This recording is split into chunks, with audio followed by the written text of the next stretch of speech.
There's a light in the sky, rising in the air. There's a feeling so strong. It's time to light the fire, like a bright shining light. Learn, getting more out of life. Love, sharing time with friends, feeling so strong. Hello and welcome to the House of Wellness. I'm Luke Darcy and I'm here with my great friend and co-host Joe Stanley. Hello, Joe. Oh, thanks, Darcy. It's great to be here. Now, for some reason, I just want to go straight to food. Maybe because I'm spending so much time preparing it. And how many times can one person open a fridge in one day? Well, that's a good call, Joe, because food is our focus today. And of course, not too many shows go by where we don't mention the gut. And I know you've been impressed by an interview with one of the country's leading specialists on that very topic this week. What I've learned about bowels is extraordinary. It is Crohn's Awareness Month, which is actually a debilitating bowel disease. So we were keen to find out more about it. And I can tell you, I was honestly blown away by the work that's being done in that area, Darcy. Plus, I also got to talk to the American professor who changed my eating habits forever after I spoke with him last time. No more double dipping, no more eating birthday cake. Yes, well, he busted the 5-second rule, never eat anything that's been dropped onto the floor. It'll be great to hear what he says with the focus on hygiene around the world at the moment. We'll also hook up with one of our favourite people, Danaher, who is on a mission to fill the MCG virtually for this year's Big Freeze event to combat motor neuron disease, one of our favourite guests. Yes, but to kick things off, every day we hear remarkable stories about people lending a helping hand in any way they can. There's been lots, but this is one of my favourites. It involves a uni student, his sister and food. My sister, who's a doctor at the Monash Medical System, she was working in the COVID clinic at the time, and I realised she wasn't really eating properly. So I was cooking her the lasagna and I realised there's probably a lot of people out there without the kind of support network she has. There's a lot of people there who aren't able to just go to their family or go to their brother who lives 10 minutes away from them and go, hey, can you make me a meal? Alex Decker turned to social media with an offer. He would make any hungry healthcare worker a meal while they responded to the COVID crisis. He hoped to reach a few of his sister's friends, but within a day, his post had 900 likes and nearly 100 comments. It quickly exploded beyond my ability to manage it from my home kitchen. So I started recruiting friends. My friends are like, yeah, I have a kitchen, we can make dal. Meanwhile, it kept growing, and it kept growing at an incredible rate. 3 days later, Alex had secured a commercial kitchen, received donations of fresh food, and found an army of volunteers to help. He called the operation Alex Makes Meals. Melbourne restaurant The Hardware Club provides the headquarters. It opened weeks before the pandemic struck, but head chef Nicola Ducey refused to let the space sit empty during lockdown. I really wanted to keep both the actual and the symbolic fire of the place burning, and also it's in line what we set out to do as an hospitality business, to keep the people fed and entertained. Alex and the team are now making 1,000 meals a day and can double that when they need to. The menu is inspired by what is donated and what they can buy in bulk. We have massive amounts of food, and then our beautiful chefs come in and they look at it and they just kind of go, cool, with this I can make a risotto. I can use the capsicum as a base for a curry. I can make a Thai curry. I can make a pasta. Alex's meals need to be prepared in bulk, they need to be easy to eat on the go, and they need to feed as many people as possible. Sure Wagyu, they donated an incredible amount of ram steaks, generally retail for about $100 a kilo, and we got 60 kilos of them. This kind of steak is the kind of steak you serve up on very expensive platters. You sear it perfectly, use butter, you create a cauliflower sauce to really focus on the steak being great. I brought them in and I'm like, we need to make bulk meals out of this. And every chef in the room at that moment just dropped dead silent. So Alex asked his chefs to take $6,000 worth of steak and mince it. While we are doing a good thing, and this place is always full of love, there was just a tiny bit of anger in there from every chef in the room as they were watching the meat just get minced down. I can tell you now, the mince it made, the most delicious mince I've ever tasted. Alex and the team are now feeding frontline workers in Melbourne, Sydney and Brisbane. It's something they'll do for as long as they need to, for whoever needs it. Alex makes meals, or at least Alex makes meals for the COVID workers. We have an end date. We don't want to exist. The moment this is over, we're over.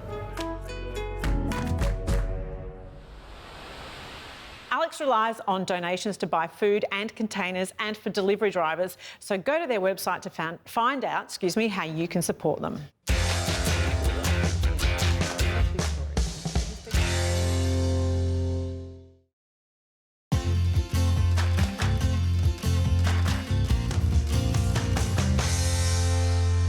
Welcome back. We're all about good gut health here on the House of Wellness. It impacts everything from energy levels to weight control and just overall well-being, Joe. Well, and Darcy, I can't tell you the number of people I hear say that they have trouble with their gut. It's so common. Irritable bowel or IBD is one of the terms I hear a lot. It causes incredible discomfort. That's right, Joe. Crohn's disease and colitis are two types of IBD, and the effects are not just physical, they impact a person's emotional and social well-being as well. Well, we've all heard of organ transplants. Now, a revolutionary team of gut doctors, including Melbourne gastroenterologist Paul Frooms, are using fecal transplants. Yes, you heard that right, to make guts healthy again.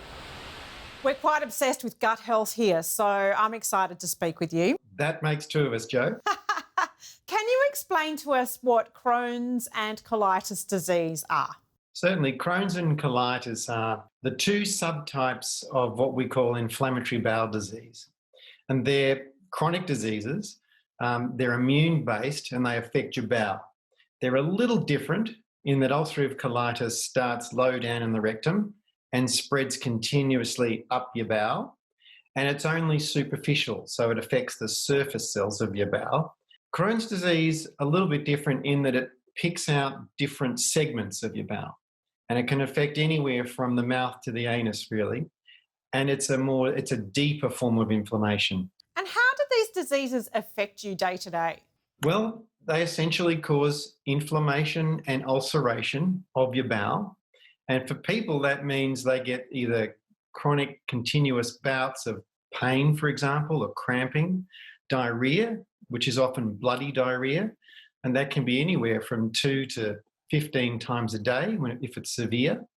They often get associated bloating, wind, and sort of a general feeling of malaise, if you like. Do you know what causes the inflammation? It's an interesting point. We think the fundamental problem is that you have overactivation of the gut immune system. And your gut immune system is quite a vast immune system. And so we think it attacks the resident bacteria that live in your gut, called the microbiome, and most people will be familiar with that. And for this process to be triggered, you really need 3 hits. The first hit is you have to have a genetic predisposition to it. The second hit is there's a change in the nature of the bacteria that live in your gut. So if you look at the bacteria in a person who has inflammatory bowel disease, it looks very different to that of a person who doesn't. And what happens is we see an overgrowth of inflammatory bacteria. So you no longer have a nice healthy microbiome. You've got this inflammatory irritant microbiome ready to cause trouble. And then the third hit is there's a change in the gut barrier. And what I mean by that is, think of this principle. Good fences mean good neighbours, right? So we tolerate a huge number of bacteria sitting inside us. There's 3 kilograms of bacteria living in your gut. Now that can be a bit threatening to the immune system. And we tolerate that because we've got a good gut barrier. So if you've got bad bacteria, your gut barrier then no longer functions properly. These bad bacteria can come right onto your gut, right onto the cells, even get through them. That then triggers off your immune system. So your immune system thinks that you're under attack from your own resident gut microbes. And how is it usually treated? So we think of it as overactivation of the immune system, so we treat it with immunosuppressive therapy. And the first round we have, for many, many decades, we've used steroids, prednisolone, Solone, which is like a broad blanket immunosuppressant. And then the next level up are called immune modulating drugs. And these essentially are drugs that are even more potent immunosuppressants that we've borrowed from the chemotherapy drugs. They all sound like very extreme medication that surely has an impact on your lifestyle or your... They do. You also, though, are quite passionate about finding alternative ways of treating these very chronic diseases. Explain that to us. So there's enough literature to tell us that the fundamental problem or trigger is your gut bacteria. So my interest is in, well, what can we do to meaningfully convert that unhealthy inflammatory microbiome to a healthy anti-inflammatory microbiome again and repair the gut barrier? Probiotics themselves and diet and prebiotics haven't been that successful. But what has been successful is this concept of fecal microbial transplant, which, okay, that sounds pretty yucky to most people. But all a fecal transplant is a super probiotic. Now, humans are the only species in nature that doesn't eat their own feces. But if you think about what we've been like, 2.5 million years we've been hunter-gatherers, which means we've been filthy. You know, we didn't have antiseptics, even soap. Everything we touched was covered in fecal bacteria, and we would spread those bacteria to our friends, family, neighbours, pets, animals, nature all the time. We don't do that anymore. We're obsessed with being clean. We use antibiotics. We have pesticide residues on fruit and veg, and we have antibiotic residues in meats. We have chemicals, preservatives in our diet. So we're knocking off our microbiome all the time. So the most effective way to replace that is by doing this thing called fecal transplant, where you take a fresh stool sample from a healthy screened donor, and these are the fittest, healthiest people on the planet. There's not many of them. The screening tests exclude most people. We literally take that fresh stool, blend it up in a blender with saline, filter out the particles, and then you're left with this nice microbiome-rich liquid that we insert as an enema or via colonoscopy into the colon. And the new microbes take over and repopulate the colon, out with the old inflammatory bacteria and now in with a new, healthy, more normal microbiome. What kind of success have you had? Well, personally, I've had a lot of success with it. There's been, I think, 41 studies now done in ulcerative colitis and only about 13 in Crohn's disease. And the average, what we call complete remission rate in ulcerative colitis is between 35 and 45%, and in Crohn's disease is currently at 50%. But, you know, we need more of these big randomized controlled trials. For me, I'll tell you one story of a girl who was working in a big office, lots of people, missing meetings and getting behind in work because we're always rushing off to the toilet, on medications, really miserable. In her social life was non-existent. She never went out with any of the people at work. She barely spoke to them, just did her job. After her fecal transplant therapy, she went into complete remission. And one of the visits, she came back to say to me, well, I'm really pleased. My bowel symptoms have all gone. You've weaned me off the drugs. But she said, I just have a question for you. And I said, what's that? She said, did you give me a personality transplant?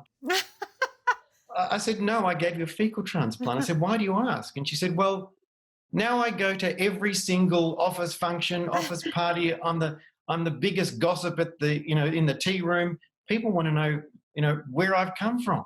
I'm a different person. I said, am I the donor now? And I said, no, you just don't have chronic disease. You're not in pain. You're just you. Wow, that is such a beautiful story. Do you think you're coming up against what I would describe as an ick factor, that people can't get past, I suppose, a prejudice about it? Absolutely. But it takes people time to get used to the concept of stool, poo. What? It's disgusting. But in the end, everybody's obsessed with their bowels. Everybody wants to get better. And the more they read about it now, the more they start to accept it. Well, that is truly extraordinary, Joe, and the change it's making to people's lives is a great story. Oh, it's just amazing. And one of Paul's patients calls him the poo kahuna of the world. You've got to have a sense of humour. Well, this has become a great passion topic of yours, Joe. I know people are approaching you every day about their gut health. So well done. And the link between gut health and the brain is really fascinating for me. It's true. Paul also links gut microbe health to things like arthritis, obesity and depression, which backs what we always say, Das. Good gut health is the key to well-being. Up next, our man of 1,000 recipes, Luke Hines, gives us an exclusive preview of his latest cookbook. He's prolific, Hinesy. That's coming up after this on the House of Wellness.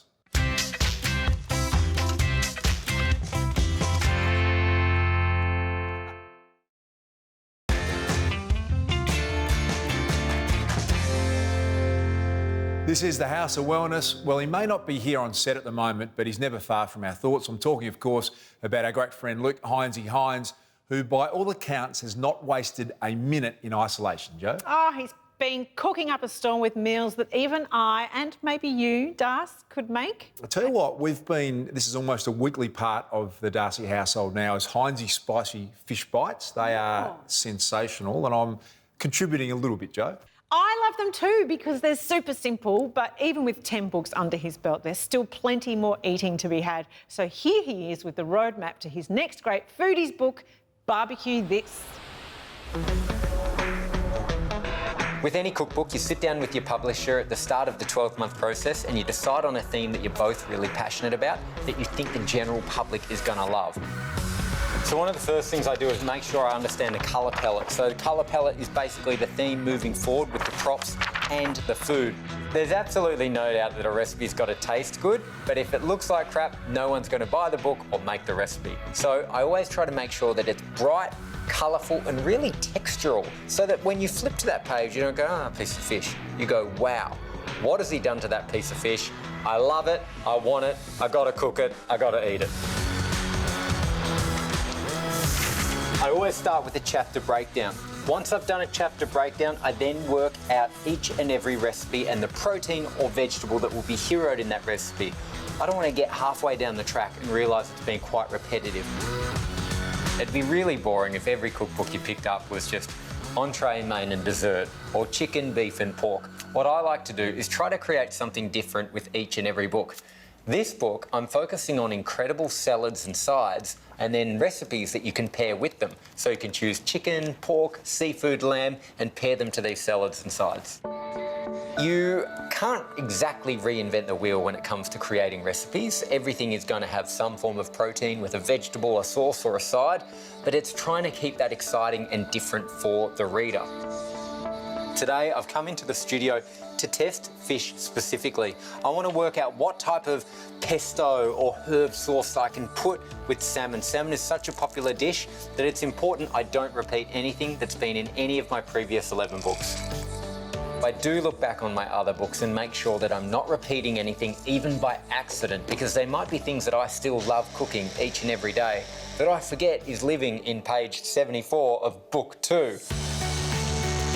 I love experimenting with different colours and textures when it comes to the plates. This one grabbed my attention because of its matte grey finish. That is going to look really cool when this green pepita pesto hits the top, and then that colour of the salmon is really going to jump off the plate. Testing in the kitchen's really fun because you never know what's going to happen. You might have an idea in your head that you're going to put some pesto with some salmon, and in your mind that looks okay, and then you get it on the plate and it will either be fantastic or it won't work at all. And that might sound stressful, but it's actually really, really fun because you get to get your hands dirty and get in there and, of course, eat it all after the fact. Well, some inspirational things as always there, Joe, and I can't wait to road test some more of Hinesy's great dishes.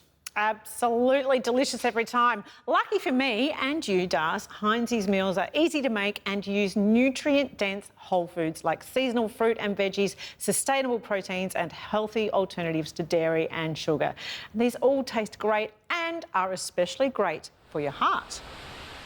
Beating around 100,000 times and pumping 7,000 litres of blood through our bodies every day, our heart is one of our most important organs. And according to cardiologist Dr. Ross Walker, Aussies are paving the way when it comes to looking after it.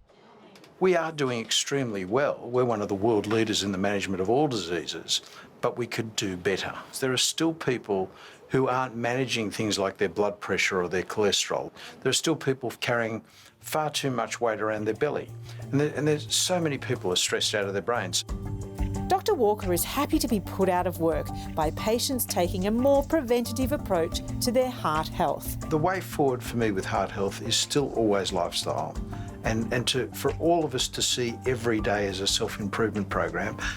And the key points to prevention, there are 5 key points. Number 1, you cannot be healthy and smoke, drink too much alcohol, so get rid of addictions in your life.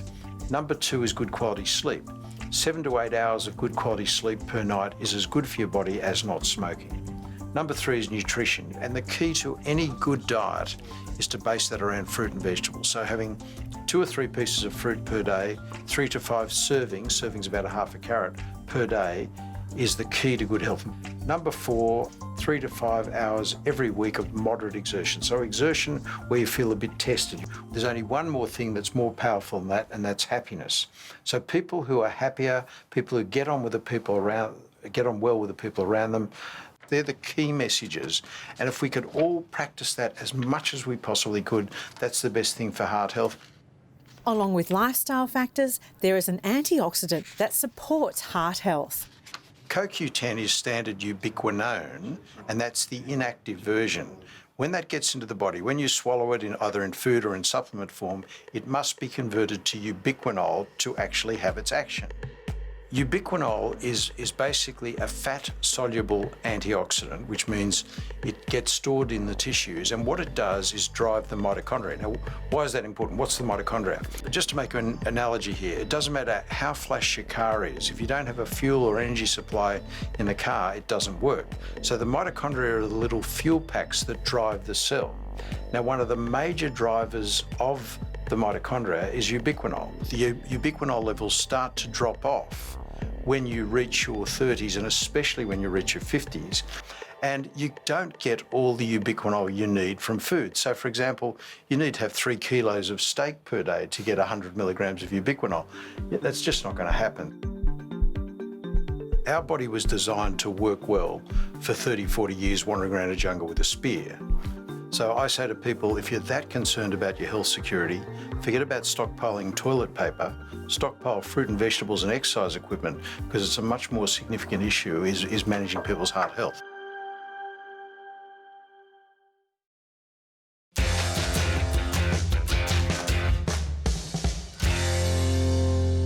You're watching The House of Wellness. One of the most inspirational people I've ever met is much-loved AFL legend Neil Danaher. Neil was diagnosed with motor neuron disease in 2013, and he and his family have been battling MND both personally and on a national level ever since, Jo. MND is called the beast as it's such a cruel, debilitating disease. It gradually takes away the use of your arms and legs, your ability to eat and swallow, your speech, and ultimately your ability to breathe. And there's currently no truly effective treatment and no known cure. Neil and his daughter Beck have been working tirelessly to raise funds and find a cure, culminating each year in one of my favourite events, the Big Freeze at the MCG. And of course, with the AFL on hold and big crowds a no-go zone at the moment, I caught up with Beck and the Fight MND doctor, Rebecca Sheehan, to find out how this year's event will be held, albeit a little different. So, Beck, not able to get to the MCG as per normal this year. Has that been disappointing for you guys at Fight MND? Yeah, it is. The footy public have been such amazing supporters and they've backed us from day dot. So it's going to be really different not to be able to be in the middle of the MCG with Nilo and such a big crowd, but we are working hard with Channel 7 to bring across a special broadcast on June 8th so people can still get a glimpse of the Big Freeze and we can continue to fundraise. Such an honour to go down the slide, an honour and terror at the same time, Beck. I recall the first year as one of the great life experiences, but don't underestimate how scary it is. You get to the top of that slide and you go, this is going to be painful. Yes. We make sure that it was extra cold for your year. That's for sure. And then we thank you for, taking on the challenge and going down. And I'm going to miss seeing those faces as they come out of the water, being absolutely shocked at how cold it is. Yeah. And your dad's smile and laughter, the humour at the end of it is always a highlight for the year. So You know, how is Dad at the moment? It's incredible to hear him every time we get to catch up. Yeah, he's going well. M&D is an insidious beast, so it is, every day getting a little bit harder for him. But, you read, his book, he is such a positive person and he's focused on what he can do, and he's out and about trying to raise as much funds for Fight M&D and for our cause. And he does it with a cheeky smile. So I'm really hoping that, I know everyone loves watching him do his chat to Melbourne and Collingwood Football Club. We're hoping that we might be able to pull him out and dust him up and get another one going. But as I said, he's smiling all along the way and just doing everything in his power he can to fight this beast. So finding a cure, Dr. Becksheen, over to you. Tell us where the research projects are at and what you're working on. Yeah, sure. So it's been really great. The momentum in M&D research has never been stronger. And at Fight M&D, we're really focused on trying to fund research towards finding a treatment for M&D for people living with M&D. And we do that through testing new drugs in clinical trials, but also in trying to progress new things from the laboratory into the clinic for patients as well. So what we've seen really over the last few years is that some of the trials that we've funded have moved from very sort of early phase 1 testing through to the next phase of testing. And some of the drugs that have been moving from the lab are now ready to be tested in patients. So it's a really exciting time. Yeah, it sounds brilliant. And can you give us an idea of perhaps some of the specific areas? Is it going to help people who are currently living with MND? And do you hope to find a cure? Is that possible? Well, I think with the amount of research that's going on now, it's never been more possible. So what we're really trying to do is get as many Australians as we can enrolled in clinical trials, and we really hope that something will come out of that, and then we'll be able to get a new drug approved or new treatment approved for people living with MND. And Dr. Beck, one of the great challenges was fundamentally people didn't live long enough to get a campaign going like Neil and Fight MND, and so there wasn't enough money being raised. It's an incredible legacy already to have, as you said, these research programs going, all the money direct to finding a cure. You must be really motivated by that. Yeah, it's really, really great. I mean, it's just completely changed the landscape of MND research in Australia, and we've got more MND researchers, like really great researchers across Australia, and it's also shone a spotlight on Australia as a place to do research as well. So a lot of the international trials are now looking at including Australian sites for the first time. So yeah, it's really been through the work of Fight MND that's been possible. And I think also on that, Dad might have been a lonely figure to begin with, but now we've got an army behind us, an army of supporters, an army of researchers. So it's not lonely anymore out there. We've got so many champions out there trying to help us, and we can't thank everyone enough for all their support. I've already got my beanie for this year ready to go, Das. I love it. Yeah, it's a badge of honour, Jo, to be honest with you. When you buy a Big Freeze beanie every year, it's an honour to walk down the park and know you're supporting Neil and the great cause, Fighting the Beast in MND. The aim is to gather Australia's biggest online crowd to fill the MCG virtually on the Queen's birthday. So head to the Big Freeze website to find out how you can buy your beanie and invite your mates to fill a virtual seat at the G. Looking good, Das. Thanks, Jo.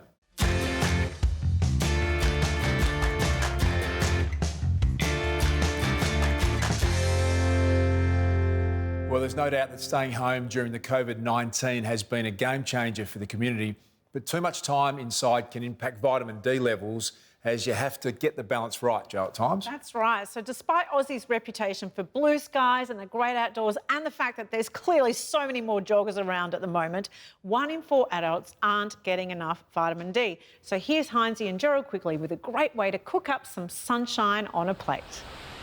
I gotta say, GQ, mushrooms are one of my favourite ingredients to cook with, and I'm not alone.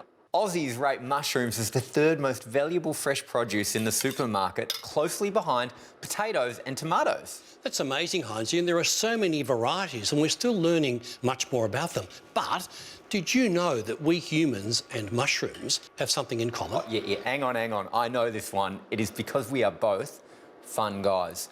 Get it? Fun guys? Not quite, Heinzie, but both mushrooms and humans do make vitamin D from UV light, which you would know as sunshine. Well, sadly, GQ, we're not getting much sunshine these days. Yes, so Heinzie, it's interesting, isn't it, that Australia is a sunny country, but 1 in 4 of us has insufficient levels of vitamin D, and vitamin D is really important for bone health. Hang on, I thought calcium was the hero for all things bone health. Well, calcium is very important, but vitamin D is needed to help us absorb calcium into our body.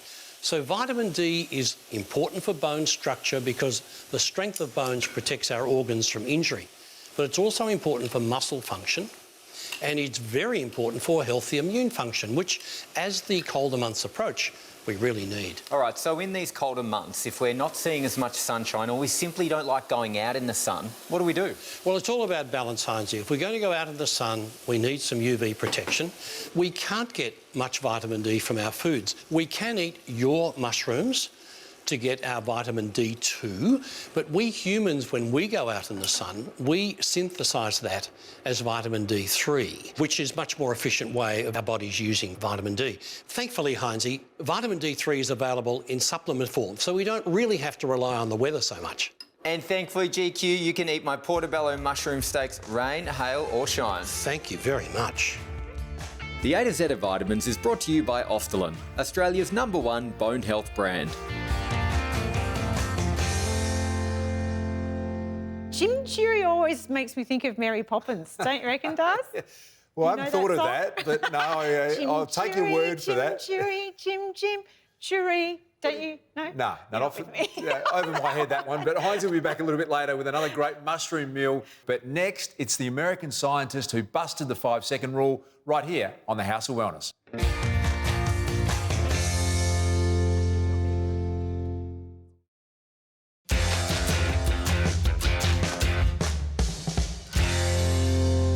Welcome back. Restaurants and cafes have begun to tentatively reopen around Australia, Joe. And one of the biggest concerns I'm hearing is whether or not you can actually catch coronavirus from food. Well, it is interesting, Das. We know that the virus can live for up to 72 hours on hard, shiny surfaces like glass, plastic and steel, and up to 24 hours on cardboard. So, you know, we're all cleaning like there's no tomorrow, washing our hands. And I'm washing my groceries before I put them in the cupboard. Yeah, we know the supermarkets are going really hard with their cleaning too, wiping down shopping trolleys and countertops. But is this enough, especially when we start venturing out to eat? Well, Professor Paul Dawson is a leading food scientist and the co-author of Did You Just Eat That?, which is all about germs and food safety. He told me the last time we talked to never eat birthday cake after someone had blown out the candles. When you think about it, ugh, gross. And I'll tell you, that has stayed with me. So I was lucky enough to talk to him again, this time in a very different world of germophobia. Paul, welcome back to the House of Wellness. Thank you. Thank you very much. Great to be back. Oh, well, the last time we spoke, you warned me against double dipping, which I have stopped doing. And you've warned me against bain-maries, buffets, also the 5-second rule. These are all very important lessons I've learned from you. But it's a very different time since the last time we spoke. Can you believe how much has changed? No, I can't, because we talked about those things we talked about last time. That kind of was a light topic.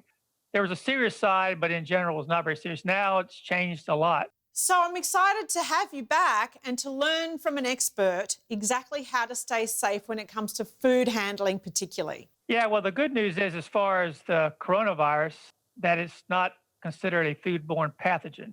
However, we do know from all the news we've received that it does deposit on surfaces, that we can touch those surfaces. So naturally, food packaging and food itself is another surface. So make sure the food's cooked thoroughly. If it's a meat product, if you're going to cook it, some things we eat raw, those should be washed before eating. Another one is don't share your food, don't share drinks. We found that sharing a bowl of popcorn is 79% of the time when you put your hand into a bowl or a bag of popcorn, you're leaving bacteria from your hand in the bag. So virus is probably the same thing. What about home delivery foods? Like, you know, if I order a pizza and it's coming in the box there, what sort of precautions do I have to take? Pizza's probably fine because it's warm, it's been cooked. Actually, we have advertisements, you probably have them there as well, that they advertise the pizza's not been touched since it came out of the oven. but as you mentioned, the box, wash your hands, probably discard the box. Consider those surfaces being contaminated. What can we learn from COVID-19 and the coronavirus Just in general about our food hygiene. That's a fantastic question because I had this conversation just yesterday with some friends. Things like blowing birthday candles out may not be a good tradition. I always say, depending on who's doing the blowing and who's doing the eating. It's those things, because you're depositing, these respiratory viruses and flu and common cold are carried in saliva and the mucus. So you're depositing those on those surfaces. I think for myself too, I've become suddenly aware of this notion of aerosols, of what's actually in the air from myself and those around me. Yeah, I kind of go back to saying, I guess I've heard when I was growing up is say it, don't spray it. And actually, everybody's spraying it. Just by talking now, I'm talking and breathing, you're releasing thousands of bacteria from your oral cavity. It just way it works, just by breathing. Well, I am reassured that the habits I've learned from you, Paul, are standing me in good stead. Thank you so much for joining us again. Thank you. I hope you're all doing well there and healthy, and good luck. Yeah, and I never go near chips and dips since his double dipping germ story last time, Joe. What about buffets? Don't go near them. We're all a lot more conscious of hygiene since COVID, but Paul's been leading the way with it for years. He also talked about restaurant menus being big germ carriers. So once again, the message is loud and clear and here to stay. Wash your hands and surfaces and utensils constantly. Hi, I'm Jake Kisnorbo and I'm all about the latest beauty, hair and makeup trends. And I'm Polly Harding, and working in radio, I've still got a lot to learn about the beauty biz. Together, we're going to bust those beauty myths, strip things back to basics, and learn a few new tricks in the process. Skin is such a personal thing, and I think when you are applying any kind of coverage to your skin, you want it to still look like skin and very breathable. In the past, when someone was after a lighter coverage, they would opt for a tinted moisturiser. However, I feel like now that kind of product is slowly phasing out and you're going more for a really lightweight foundation. If you wanted to grab the Photo Ready Candid Foundation, I really like this foundation because they've got the Photo Ready Candid one and they've also got a glow. Wherever you want less coverage, you'd probably do last. You'd start where you want the fuller coverage. So if you want to stay in your T-zone, buff it in. Like that? Yeah, perfect. Now, are we doing the circles or are we doing... Circles is good. No, up and down. Up and down. Circly. And with this, I'd probably would use a bit of your fingertips because this is more of a glowy foundation. We don't mind. Smooth it? Yeah, perfect. See how it's really nourishing and it's got a beautiful shine, glow to it? It's because it's got the prickly pear oil, which is amazing. Doesn't feel prickly. No. Sorry, that was so... Fun. For those of you who don't know what it actually is or what sets it apart from the rest, is it's really high in vitamin E. The reason why today more than ever we need that in our skincare or our foundation is it actually helps your skin fight against pollution. Great. I mean, it's something that we think always internally we're breathing, but it's actually quite harmful for our skin as well. Skin, your biggest organ. Yeah. 100%. So when you apply a lighter coverage foundation, it doesn't feel heavy. It feels like you're really wearing nothing. It's weightless. So it's just like wearing a moisturiser. No, I really like how this one sits. Like, it's really dewy. It feels like it's actually nourishing your skin. So then what we need to do is add that shading, add that contour, as a lot of people know, back into your face. So almost giving you HD.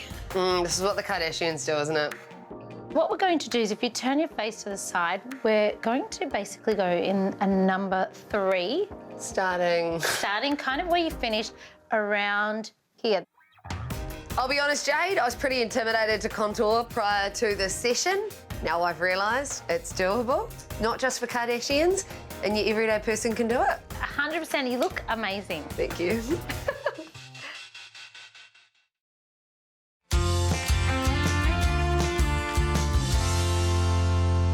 Welcome back. We talk a lot about innovation throughout this whole COVID-19 experience, and here's one that impressed me, Joe, mainly because of its recycling and repurposing angle. What about that pool noodles in Germany, just to make sure people aren't getting too... Have we gone mad? Well, no one's drowning there either, which is really important, obviously. We've seen him whip up some great meals already today. Our man Hines, he isn't just great in the kitchen, he's also been very creative with naming his dishes. Today, he's serving up the last in his COVID-19 series, his excellent Keep Calmlet. If you're looking to keep calm at the moment, then look no further than my Keep Calmlet. That's exactly right. It is a really simple omelette recipe that you can interchange the ingredients for, and it is so, so delicious. First things first is you've got to flavour this baby up. So, of course, start your pan on a medium heat and use a good quality cooking fat to fry off your ingredients. Then what you want to think about is how do you flavour this Keep Calmlet? Because there'd be nothing worse than being stuck at home and eating boring and bland food. So we're going to use red onion, garlic and chilli. One reason I absolutely love the garlic in this recipe is because it's antiviral and antibacterial, which is perfect for what we're going through right now. So chop up your onion, your garlic, your chilli, and we're going to add it to the hot pan. What we're looking for here is for the garlic, onion and chilli to caramelise and soften. Caramelise basically means we're releasing the natural sugars in these ingredients, which is where we get the actual flavour. Now, you know it's good to keep going when the red onion becomes translucent and soft. These mushrooms are going to take about 4 to 5 minutes to soften down. Interesting thing about mushrooms is that they're actually almost their own food group because of the unique bacteria that's contained in them. Now, when we're looking at supporting a healthy gut, we want a variety of different healthy vegetables. Mushrooms, one of the best you can get supporting incredible bacteria for your gut health. When your mushrooms are almost done, that's the perfect time to add your greens. Today I'm using baby spinach, packed with phytonutrients, vitamins and minerals, perfect at this point in time. Set your mushroom and spinach mixture aside and get onto your omelette. Use about 2 to 3 eggs. Now I'm going to give them a good whisk. You want them light and fluffy. For me, the perfect omelette is when you don't overcook it. You want to move it around the pan quite quickly and get it onto your plate ready for serving. I'm going to be doing a folded omelette today, so I'm not going to flip it in the pan. I'm going to serve it up on the plate and add our filling. Once you've added your filling, gently fold the top of the omelette over.